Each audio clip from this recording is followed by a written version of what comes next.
Well, if you don't like Donald Trump or Hillary Clinton, there are other options. Today, Secretary of State John Husted approved Libertarian Party candidate Gary Johnson to be on the November ballot. 27 First News reporter Tyler Trill talked with voters today about what they're looking for. New at 11, Tyler joins us live in the studio. Stan and Erica, independent candidates for president must file their candidacy by mid-March to be on the Ohio ballot. But the Libertarians didn't select their candidate until the end of May. That's why the Ohio Libertarian Party chose Charlie Earl to be a temporary placeholder. But after today, it'll be Libertarian Gary Johnson on the ballot in November. He's got the okay from Ohio's Secretary of State to replace Earl.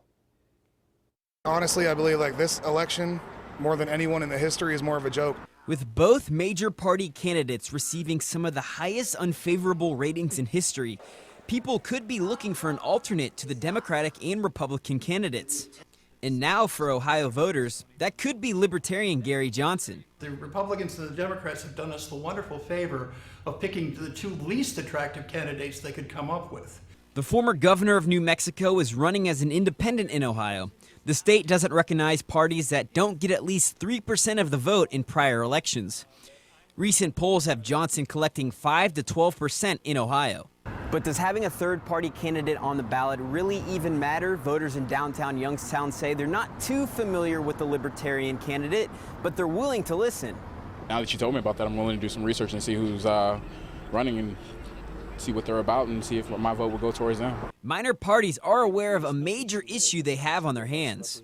I don't know any of those. But Faulkner has a solution.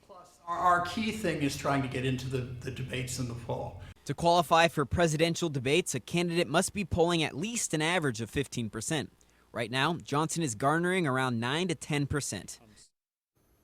Now, the Green Party is another minor party candidate. Jill Stein is the Green Party's candidate in the fall. She's getting a little less than 3% of the votes. In the studio, Tyler Trill, 27 First News at 11.